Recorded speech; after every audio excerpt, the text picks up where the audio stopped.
رمضان کا کبھی سوچا رمضان کا مطلب کیا ہے؟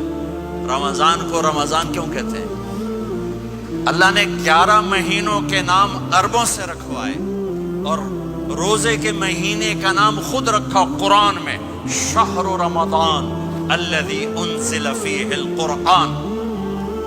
محرم، صفر، ربیع الاول، ربیع الثانی، جمادی الاولی، جمادی الثانی، رجب، شعبان، شوال، ذوالقعدہ، ذوالحج، یہ عربوں نے نام رکھا، اور رمضان پہلے سے رکھا جا چکا تھا، عربوں سے رکھوایا۔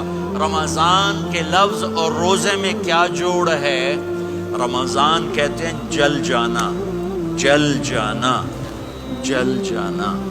تو اس کو روزے کے ساتھ کیا مناسبت ہے کہ جب کوئی مرد عورت روزہ رکھتا ہے یا رکھتی ہے تو پچھلے 330 دن کے گناہ، آج روزہ رکھا، پٹی تیار ہو گئی، گناہ ڈال کے جلاؤ، دوسرے دن اور گناہ جلاؤ، تیسرے دن اور گناہ، چوتھے دن اور، 30ویں دن سارے گناہوں کو اللہ تعالیٰ جلا کے، راکھ کر کے، ایمان والے مرد عورت کو پاک کر کے، صاف کر کے، آخری رات کہتا ہے جاؤ بخشے بخشائے چلے جاؤ، جاؤ بخشے بخشائے چلے جاؤ۔